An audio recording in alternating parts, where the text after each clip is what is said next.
My name is Bridget, and I was 38 years old, sitting at my little sister's engagement dinner in the nicest steakhouse in Kansas City, when my mother smiled at me across a table of 15 people, slid the leather check folder in front of me, and announced, sweetly, so the entire table could hear, "Bridget's got this one. She's the one who's done so well for herself." The bill tucked inside that folder was $4,016.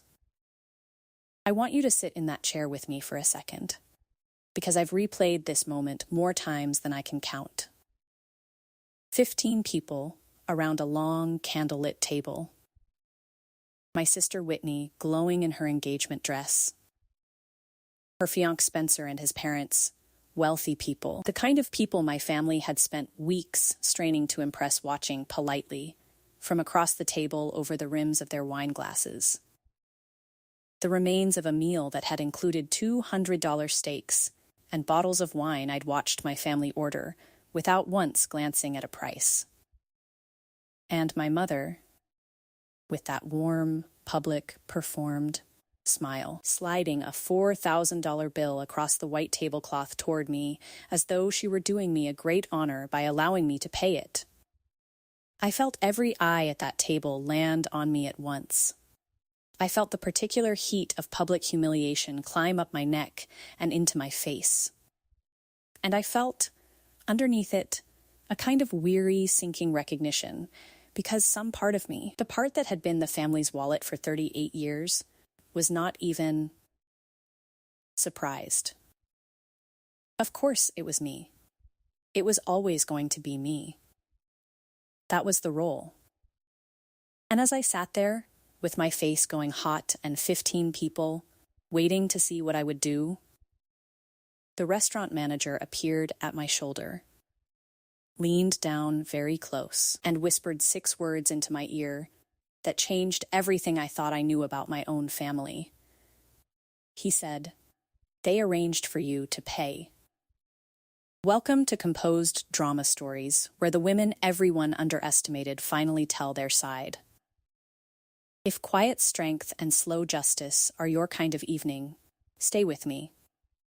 Now I know exactly what you're hoping I did next. You're hoping I stood up, flipped the table, and made a scene those wealthy in-laws would never forget. And I want to tell you right now that what I actually did was quieter than that, and far more final, because I'm a person who has spent her whole life being underestimated.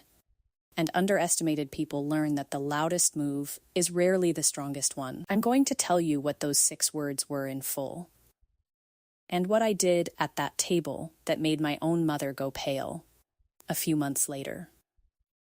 I'm going to tell you about the morning after, when I picked up a quiet little decision that cost my family more than the dinner ever could. But first, you have to understand who I was at that table and who I'd always been to these people, because what that manager whispered didn't just tell me about a dinner. It told me, in 6 words, the truth about 38 years of my life. So let me take you back. I'm the older of 2 daughters. I grew up in a middle-class family in the Kansas City suburbs, and from the time we were small, the 2 of us had our roles, and they never once changed. My sister Whitney was the star. Whitney was beautiful and bubbly and effortlessly charming, the kind of child adults fuss over in grocery store lines, and my parents, especially my mother, Patricia, arranged the entire emotional life of our household around her. Whitney was the daughter you showed off. And me? I was the other one, the responsible one, the quiet one, the one who was good at the boring, useful things, and who could therefore be relied upon to handle them so that no one else had to. I remember the shape of it from when I was very young. Whitney would do something ordinary, sing a song, wear a new dress, smile at the right person, and the whole family would light up as though the sun had come out. I would do something genuinely hard, bring home a perfect report card, win a math competition, save up my own money for something I wanted, and my mother would nod and say, Well, that's just Bridget. She's so responsible. And move on. It took me decades to understand the quiet violence in that word. Responsible. The way it was used to mean both we expect this of you, and this does not require our attention. Whitney's smallest charm was a gift to be celebrated. My largest achievement was a chore I'd completed. By the time I was 12, I had absorbed the central lesson of my childhood all the way down to the bone, that I was not a daughter to be enjoyed. I was a function to be relied upon, and that the two were not the same thing, and never would be. I need to explain what responsible came to mean in my family as we got older, because it's the whole engine of this story. It did not mean respected. It meant useful. From the time I was a teenager, I was the one who balanced things, who remembered things, who fixed things. While Whitney was praised for being delightful, I was assigned to be dependable. And the difference between those two things, between being adored and being counted on, is a difference I have felt in my bones every single day of my life. When you are the delightful one, love flows toward you for simply existing. When you are the dependable one, you learn that affection is something you earn by being useful, and that the moment you stop being useful, you're not quite sure what you are to anyone at all. I leaned into it because it was the only role available to me. I became, of all things, a CPA, a certified public accountant. I'm the person people hire to make sense of their money, to do their taxes, to tell them the truth about what they can and can't afford. I built a small accounting practice from nothing, by myself, and I'm good at it, and I'm proud of it. And I want to be very clear about something, because it matters enormously to what my family did. I am not rich. People hear accountant with her own practice, and they picture money, but the truth is, I'm just disciplined. I drive a 9-year-old car. I bring my lunch to work. I built a modest, careful, secure life the slow way, by spending less than I earned for 15 years, and never once buying the thing I couldn't afford. My security wasn't a fortune. It was a habit, and my family mistook that habit for a bottomless well, and they had been lowering buckets into it for as long as I could remember. Because here is what being the family CPA actually meant. It meant I did everyone's taxes, every single year, for free hours and hours of skilled work that I'd have charged any client $1,000 or more for, done at my own kitchen table on weekends, while Whitney posted vacation photos. It meant that when my parents overspent, which was often, because they lived a lifestyle a comfortable notch above what they actually earned, I was the one who quietly covered the gap, a property tax bill here, a furnace replacement there. The little emergencies that they somehow never had savings for, and I somehow always did. It meant that when Whitney, who had never balanced a checkbook in her life, got herself into credit card trouble, or couldn't make rent, or wanted a vacation she couldn't afford, the phone call came to me, always, framed as a loan. Loans that were never, ever repaid. Loans that everyone tacitly understood would never be repaid. That were really just my careful money flowing one direction under a polite family fiction. From the daughter who saved to the daughter who spent. I added it up once, years later, the way an accountant can't help but do every loan, every covered gap, every unbilled hour. The number was large enough that I closed the spreadsheet and never opened it again, because looking at it directly felt like looking at the sun. I had, without ever deciding to, become the family's accountant, bank, safety net, and emergency fund, all rolled into one unpaid, unthanked role. I was the load-bearing wall that the entire house leaned on, and that no one ever once looked at, because that is the nature of load-bearing walls. You only notice them the day they're gone. And I told myself it was love. That's the part I'm least proud of. For years and years, I told myself that being needed was the same as being loved. That my endless willingness to give was buying me a permanent place in this family. That one day all my quiet reliability would finally be seen and honored and repaid in the only currency I actually wanted, which was not money. It was to be cherished the way Whitney was cherished.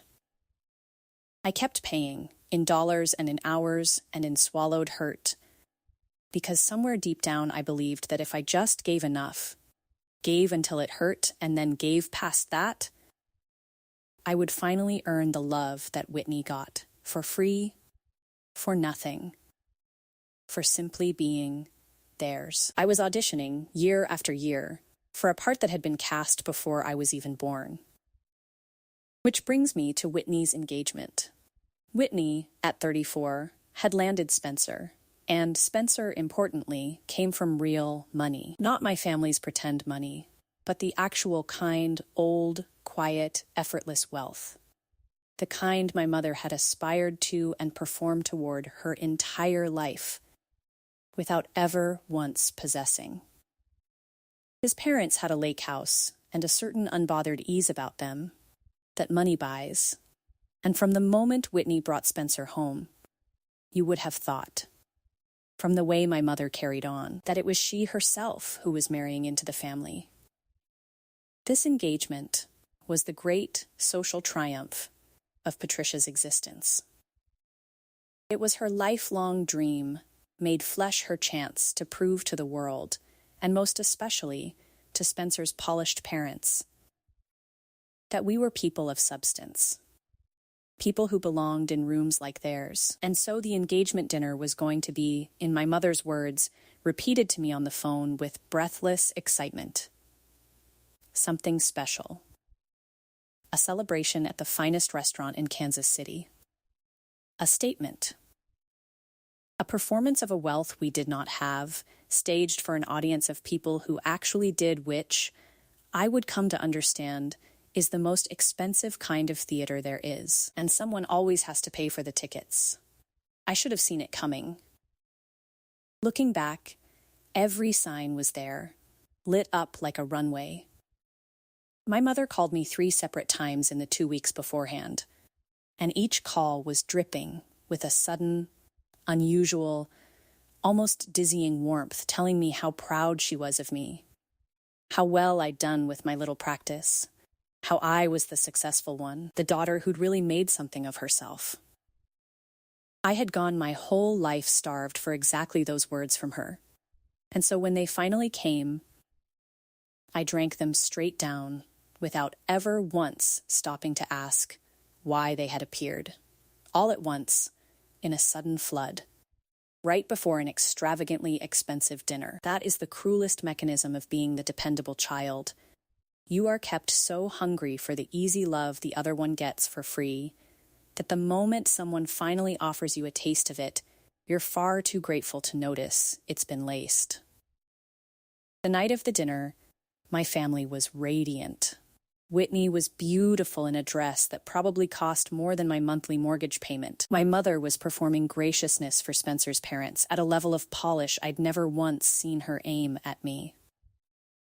The restaurant was the kind of place where the lighting is low and golden and the waiters move like they're in a ballet, the kind of place my family could not actually afford and had no business being in. Which, of course, was the entire point. And I sat there, in my one good dress, the practical one I'd owned for 6 years, and for a little while I'm almost embarrassed to admit this I felt included. I felt like part of the family's big, happy moment. They were warm to me that night, in a way they almost never were. Whitney hugged me when I arrived, and told me she was so glad I was there. My father asked me a question about my work, and seemed, briefly, to listen to the answer. And my mother, partway through the meal, raised her glass and toasted to family, to the people who've always been there for each other, and she looked right at me, when she said it, and my foolish, starving, hopeful heart warmed straight through. I let myself believe, for the length of one dinner, that something had shifted, that with Whitney settled and happy, there was finally room at this table for me to be a daughter and a sister too. Celebrating, belonging, wanted. I watched them order. I want to mention that, because I think about it now. I watched my mother encourage everyone to get whatever they liked. It's a celebration. Don't even look at the prices, and I watched the expensive bottles arrive, and the second round of them, and the appetizers nobody finished. And some small, accountant part of my brain registered the bill climbing and assumed, the way I always assumed, that the adults who'd chosen this restaurant had a plan to pay for it. It never occurred to me, even then, that the plan was me. That's how completely they had me. I was watching the trap being baited and mistaking it for a party. And then the meal ended, and the leather folder came, and my mother slid it in front of me with that smile, and said the thing about me being the one who'd done so well for herself. And the whole warm illusion of the evening curdled in a single instant into something cold and clarifying. Because in that one motion, I understood that the toast to family, the unusual hugs, the 3 warm phone calls in the 2 weeks before, none of it had been for me. It had been bait. The warmth had been the setup, and the bill was the punchline. I had not been invited to my sister's engagement dinner as a guest. I had been invited as the wallet, wrapped in just enough affection to make absolutely certain I wouldn't dare say no in front of company. And that is exactly when Victor, the manager, a calm, dignified man who had been quietly running that dining room all night, appeared at my shoulder and whispered those 6 words. "They arranged for you to pay." I turned my head slightly, and he saw the confusion in my face, and he leaned in a little closer, lowering his voice so it was just for me, and he told me the rest. He said, "Ma'am, I want you to know something, because I've been doing this work a long time, and this one didn't sit right with me. This reservation was made 2 weeks ago, under your name. When they booked it, they specifically instructed us that you would be covering the entire check, that the table should be allowed to order anything they liked, the most expensive items on the menu, with no mention of cost to anyone, and that the bill was to be brought only to you, at the very end, with no separate checks." I've watched a lot of dinners come through this room. Most of them are just people celebrating. This one was different, and I've been standing over there for an hour trying to decide whether to say anything. I just thought you deserved to know that this wasn't an accident. It was planned. He straightened up then and gave me the smallest, kindest nod and stepped back to give me room, and that was all he did. He didn't tear up the bill. He didn't offer to throw my family out or comp the meal or confront anyone on my behalf. He couldn't have, and I wouldn't have wanted him to. All he did, the only thing he did, was refuse to let a quiet act of cruelty pass in front of him without making sure the person on the wrong end of it knew the truth. He handed me the facts, and then he handed me back to myself. And what I did with both was entirely mine. 2 weeks ago. I want you to really sit with that phrase, the way I had to, sitting in that chair with my card still warm in my hand. This wasn't a spur of the moment, "Oh, Bridget will get it, she always does." This wasn't my family being thoughtless in the heat of a happy night, swept up in the celebration. 2 full weeks before that dinner, while my mother was calling me on the phone to tell me how proud she was of me, my family had sat down together and made a plan. They had picked the most expensive restaurant in the city. They had decided deliberately in advance to order without limit and run the bill as high as it would go, and to hand the whole thing to me at the end. in front of company, where refusing would be unthinkable. And then they had spent those 2 weeks performing affection at me, warming me up, softening the mark, so that when the moment came, I'd be too grateful and too off balance to do anything but pay. The $4,000 was not the betrayal. I could survive $4,000. It would hurt. It would set my careful plans back. But I'd survive it. The betrayal was the premeditation. The betrayal was the discovery that the warmth I had been so pathetically grateful for the hug from Whitney, the toast. The 3 proud phone calls I'd replayed in my head like love letters had been a tool, calculated, manufactured, and applied with precision for the single purpose of extracting money from the daughter they had long ago decided was good for nothing else. They hadn't slipped up and used me. They had scheduled it. Something in me, in that moment, did not break. It set. Like concrete going hard, like a bone that's been broken so many times it finally heals into a new and harder shape that can never be broken in quite the same place again. For 38 years, I had been soft, where this family was concerned endlessly. Hopefully soft. Always bending. Always absorbing. In the space of 6 whispered words, I stopped being soft, and I have never once, in all the time since, missed who I used to be. Now here is where the whole story turns, and I want to slow down, because this is the part I am most at peace with, and it's the part people don't expect. I did not flip the table. I did not stand up and expose them to Spencer's parents. I did not pull out a calculator and start itemizing in front of everyone the thousands of dollars and hundreds of hours I had poured into these people over the years, and, believe me, as a CPA, I could have produced that number to the penny. That's exactly what the old Bridget would have fantasized about. The big dramatic accounting, the receipts, the proof laid out for all to see. But I had just learned something too important for theater. A scene would have given them a story to tell poor, jealous, bitter Bridget, ruining her sister's beautiful night. Can you believe her? It would have made me the villain and let them off the hook. No. The strongest thing I could do was something they would never expect from the dependable one. The one who was supposed to fuss and cave and pay. I was going to pay, and it was going to be the last thing I ever paid for any of them. So I looked up at Victor, and I thanked him, quietly and sincerely, because he hadn't had to do that. It would have been so much easier for him to simply bring the folder and walk away, and he'd chosen not to. There was a kind of decency in his eyes, the decency of a person who'd watched something unfair and refused to be silent about it. And I held on to that small kindness like a handrail. And then I opened the folder. And I took out my card, my own hard-earned, carefully guarded card.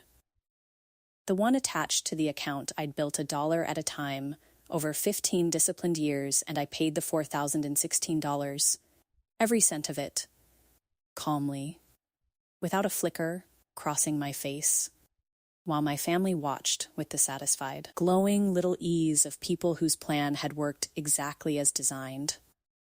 I even tipped well. I want you to know that. I tipped Victor's staff generously, because none of this was their doing, and because I had decided that the last thing I did as the family wallet, I was going to do with grace, on my own terms, in a way no one could ever spin into a story about poor, jealous Bridget. And when it was done, I stood up. I picked up my purse, and instead of a scene, I gave them one quiet sentence, in a voice so steady it surprised even me. I looked at my mother, not Whitney, not Spencer's parents, just my mother, the architect of all of it, and I said, "That manager just told me you arranged all of this 2 weeks ago." Thank you. That's the most useful thing anyone in this family has ever given me. And I smiled a real smile. The first honest one I'd worn all night, and I turned. And I walked out of that beautiful golden restaurant, leaving the whole table to sit there in the candlelight and wonder what on earth I'd meant. What I meant was this. They thought they had just gotten $4,000 out of me. What they had actually done, by tipping their own hand, by being just a little too organized, a little too greedy, by planning it 2 weeks in advance instead of simply asking was, buy back from me, for the bargain price of $4,016. Every other dollar and hour and ounce of myself that I had ever planned to give them for the rest of my natural life. They had no idea, sitting there feeling so clever, that the dinner bill was going to turn out to be the single cheapest thing they lost that night. Because the very next morning, calmly and without announcement, I began quietly dismantling the entire invisible structure that had been holding my family up for 38 years. And they never saw it coming, not because I was sneaky, but because they had never once, in my whole life, actually looked at me closely enough to see what I did. You cannot watch for the removal of a thing you never knew was there. And here is the thing I had understood, sitting in my car in that restaurant parking lot, hands shaking, that made all of this possible. I finally saw how much I had been carrying. When you are the load-bearing wall, you can't see your own load, you just feel tired all the time and assume that exhaustion is simply what being alive feels like. It was only when I set it all down that I felt how crushingly heavy it had been. The money was the smallest part. It was the constant, low-grade hum of anxiety that came from being everyone's backup plan. The part of my brain that was always holding a little in reserve for the next family emergency that would inevitably land on me. It was the holidays I planned and hosted and cooked and paid for, while Whitney swept in 2 hours late, empty-handed and beloved. It was a phone that rang only when something was needed and went silent the rest of the year. It was a lifetime of being the family's appliance useful, taken utterly for granted, noticed only in the moment I broke down. I set all of it down on the curb outside that steakhouse, and I cannot fully describe to you the lightness that came over me. I felt, at 38, like I'd been carrying a piano on my back since childhood and had finally been allowed to put it down. Let me tell you what the setting down looked like, because there was nothing loud about it. And that quiet is exactly what made it work. I did not send an angry email.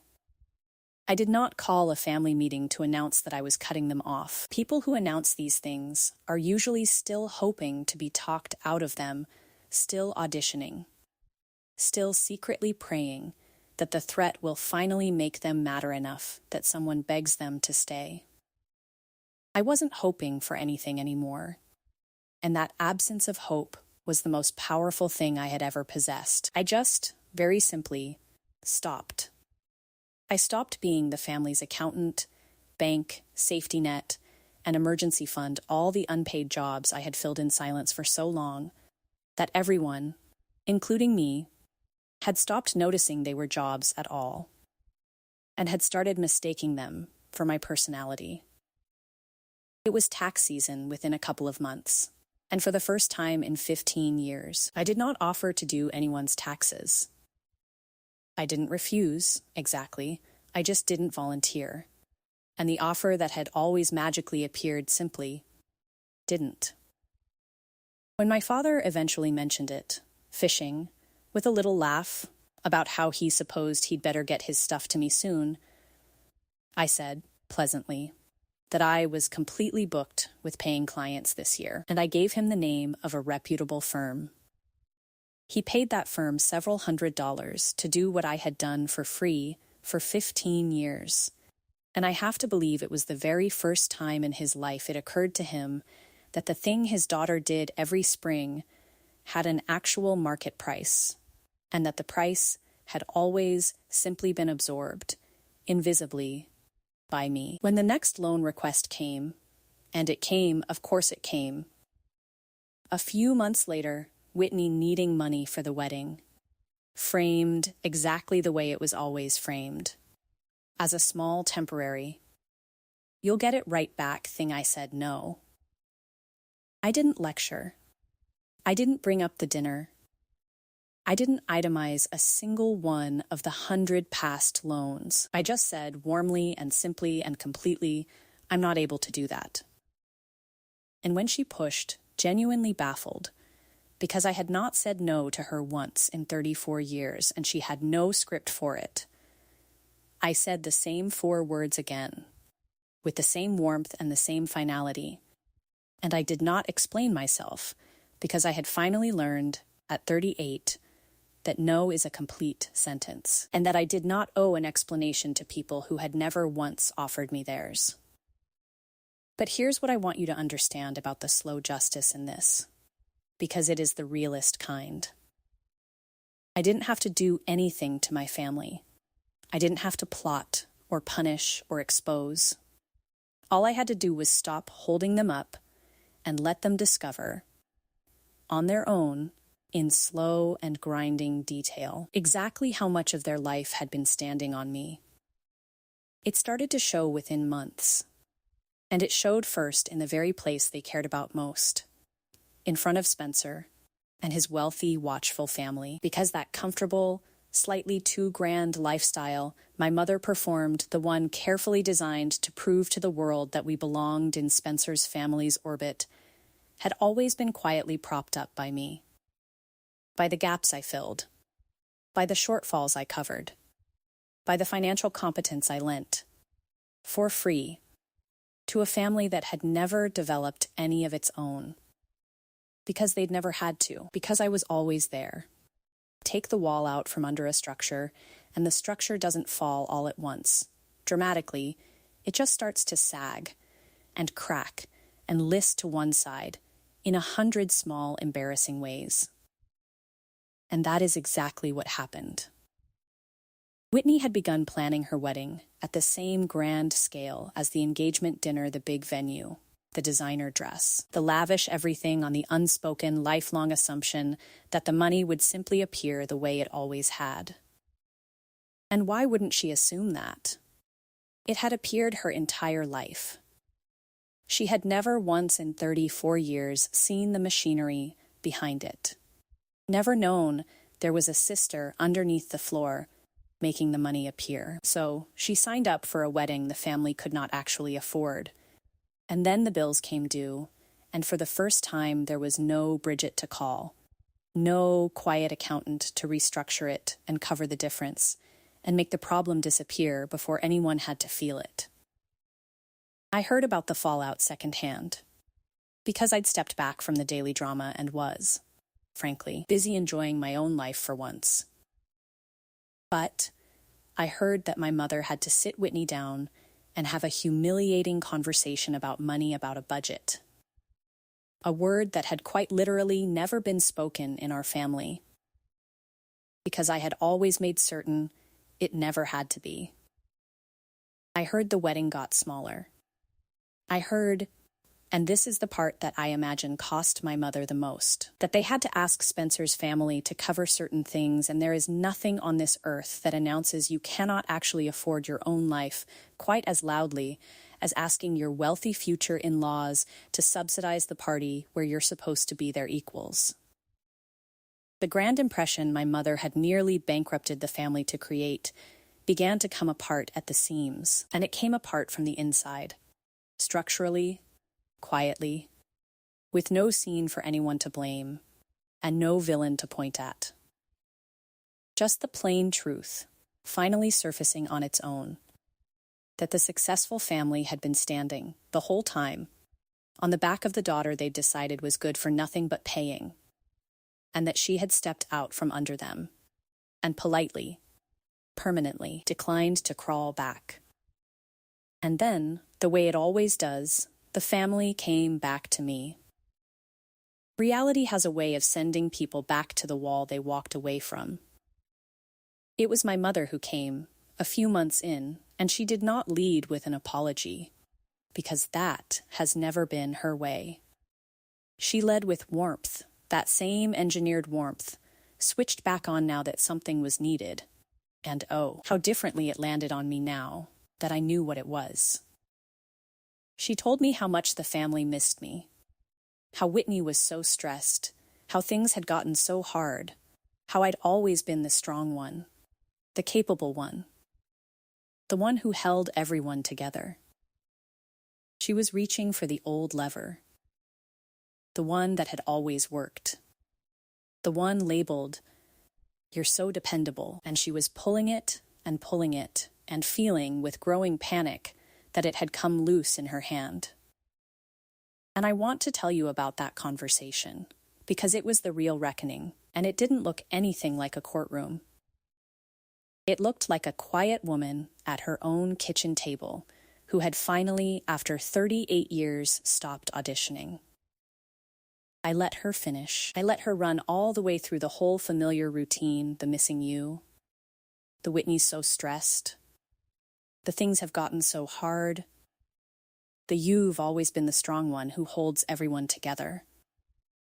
I just listened, and I noticed, with a strange calm, that I could see the machinery now. The levers and pulleys of it, the way you can see the strings on a puppet once someone's shown you they're there. And when she was done, I said, gently, because I genuinely wasn't angry anymore, I was just finished, Mom. I know what you're doing, because you've done it my whole life. You call it family when you need something from me, and you forget I exist the rest of the time. I finally understood that at the dinner, and I'm grateful for it. I really am, because it set me free. I love you. I will always love you. But I am done being the wallet you reach for and the daughter you overlook. You don't get to have both anymore. You haven't lost a bank, Mom. You've lost a daughter you never actually bothered to meet because you were too busy spending her to ever sit down and find out who she was. And do you know what she said? She didn't argue with a single word of it. She couldn't, I think, because some part of her knew it was true. Instead, she did the thing that turned out to be the final perfect proof of everything I'd just said. She got very quiet for a moment, and then she circled right back to the practical, but who's going to do the taxes? Bridget, who's going to help Whitney with all of this? As though I had announced a staffing shortage and not the end of a 38-year arrangement. Even now, even cornered, even told to my face that I had spent my whole life feeling used. The only version of me my mother could conceive of losing was the useful one. She did not ask, in that entire conversation, how I was doing. She did not ask if I was happy, or hurt, or all right. It never crossed her mind. Because in all my 38 years, it had genuinely never once occurred to her that there was a person in here to ask after. She had never met me. She'd only ever met the services I provided. So I stopped explaining, because you cannot describe a color to someone who has decided at a level deeper than choice not to see it. I just told her one more time that I loved her, that I wished all of them well, and that I was, for the first time in my life, genuinely at peace. And I let her go. Let me tell you how it all settled. Because the justice here was quiet. And it was complete. And I never had to raise my voice once. My family did not collapse into ruin. This isn't that kind of story. And honestly, I wouldn't have wanted it to be. Because I never wanted them destroyed. I only wanted to stop being destroyed myself. What happened was more ordinary and more honest than ruin. They simply had to start living the actual size of their own lives. Without me secretly. invisibly subsidizing the difference between what they had and what they pretended to have. Whitney had a smaller wedding than she'd dreamed of, and learned at 34, in real time, what a budget was and why the rest of the world lives inside one. My parents had to start paying, with real money, for the services and the safety nets they had taken from me for free for decades, and their lifestyle quietly contracted, inch by inch, to fit their genuine means. The grand impression they'd tried so desperately to make on Spencer's family settled, in the end, into something smaller and truer. They survived all of it. Of course they did. They just had to survive it as themselves, at their real size, on their real income, with their real habits, which was the one thing they had spent my entire life avoiding, by quietly using me as a cushion against reality. I had been, without anyone ever saying it out loud, the buffer between my family and the consequences of their own choices. And when the buffer stepped aside, the consequences simply arrived, the way consequences always eventually do. I didn't deliver them. I just stopped standing in their way. And me? For the first time in 38 years, I got to find out who I was when I wasn't being useful. And it turned out there was a whole person there, someone I'd never had the time or the freedom to meet because she'd been working 3 unpaid family jobs her entire adult life. I had so much more now. More money, obviously, but that was genuinely the least of it. I had more time, more peace, more room in my own mind, where there used to be a corner permanently reserved for bracing against the next family emergency, and I poured all of it into the people who had been quietly loving me the whole time, and whom I'd never had the energy to fully turn toward, because I'd been so busy serving the people who didn't. There was a circle of friends who had shown up for me over the years with absolutely nothing to gain, who'd brought me soup when I was sick, and never once asked me to cover a bill, and I finally had the bandwidth to truly be their friend back. There was a man I'd kept at arm's length for a year because I was too depleted to let anyone close. And I let him close now, and it was the easiest thing I've ever done. Because he wanted my company and not my competence. Slowly, deliberately, I built the thing I had never once had in my life. A family of people who wanted me at the table and not my card on it. Who called to ask how my day was, and not what I could fix. And I learned, at 38, the single most important thing I know, that the kind of belonging that comes with a bill attached was never belonging at all, and that the kind that asks nothing of you but your presence is the only kind that was ever worth having. I still think about Victor sometimes, the manager. I went back to that restaurant about a year later by myself, on a quiet weeknight, sitting at the bar with a glass of wine and a book, just because I could. Just because I was finally a person with quiet evenings of her own. I asked for him, and I left him an enormous tip and a short note that just said, "Thank you, you have no idea."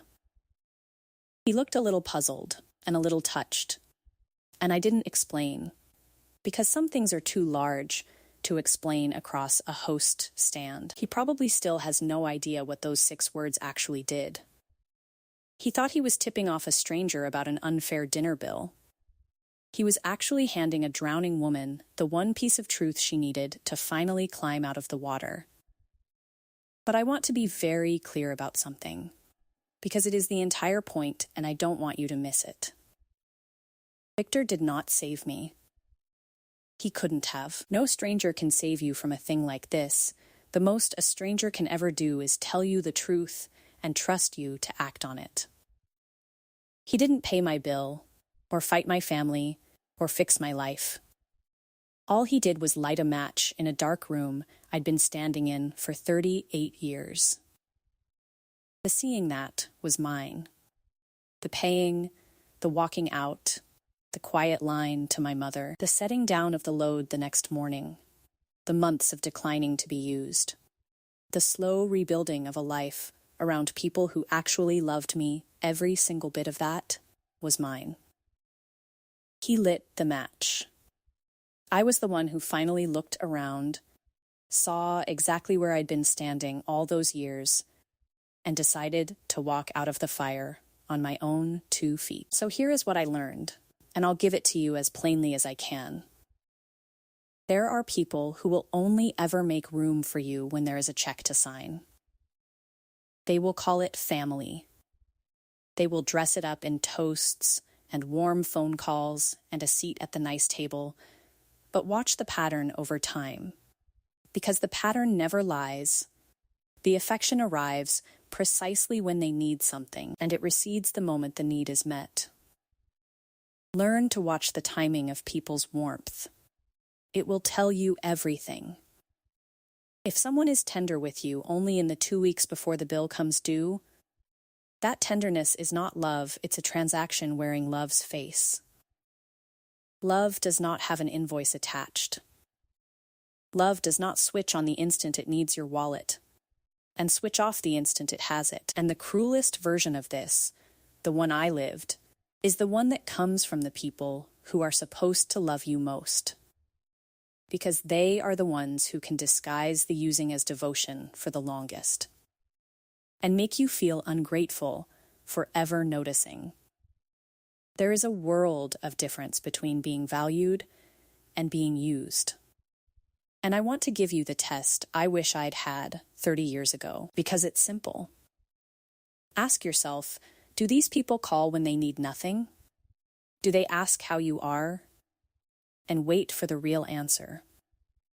Do they delight in your company when there's no bill, no favor, no crisis on the table, just you?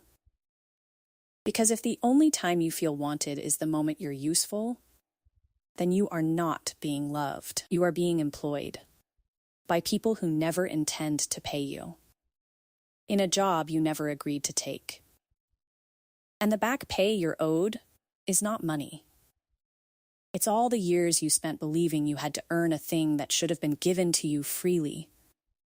The way it was given, every single day, to the daughter who never had to lift a finger for it. So if you are the dependable one, the responsible one, the one who always pays, who always fixes it, who has confused being needed with being loved for so long that you genuinely cannot tell them apart anymore, I want you to hear this. And I want you to hear it from someone who spent 38 years exactly where you are. You are allowed to stop. You are allowed to set the load down, all of it, without a speech and without permission. You do not have to keep buying a seat at a table that only wants your wallet. The people who only valued your usefulness will tell you that you've changed, that you've gotten cold, that you've abandoned the family they will reach, instinctively, for guilt. Because guilt was always the lever that worked. But you haven't abandoned anyone. You've simply stopped subsidizing your own erasure. And the strangest, most wonderful thing happens the moment you finally stop paying for love that was never love. Your hands come free, and your heart comes free. And you look up and discover that there are people out there, there were always people out there, who will pull up a chair beside you and want absolutely nothing from you except the pleasure of your company. That is what love is. It was never the thing that handed you the bill.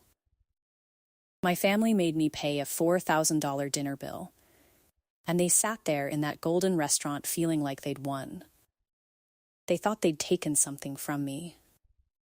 They thought the joke was on the dependable daughter one more time.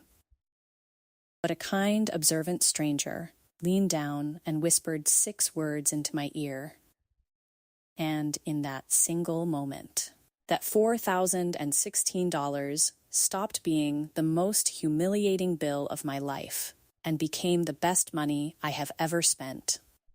Because it bought me the truth, and the truth bought me my freedom. And there is no price you could name that would be too high for the day you finally stop auditioning for people who were never, ever going to clap for you unless you were the one paying for the applause. It was the most expensive meal of my life. I sat at a table where I was loved for exactly as long as the check was unpaid. And I watched that love evaporate the instant my card came out. And I finally understood what I had spent 38 years refusing to see. And I walked out of that restaurant a free woman, lighter than I had ever been, into a life full of people who would never once hand me a folder and call it family. $4,016. It was worth every single penny. I would pay it again tomorrow, gladly, twice over, for the freedom it bought me. And the people who handed it to me will spend the rest of their lives never understanding that the bill they were so proud of sticking me with was, in the end, the cheapest thing any of us lost that night, and the only one who came out ahead was the daughter they thought they'd used. If this story reached something in you tonight, if you've ever been the one who always pays, who confused being needed with being loved, share it with someone who needs to hear that they're allowed to set the load down. Drop a comment and tell me about the moment you realized the difference between being valued and being used. Hit subscribe, and I'll see you in the next story.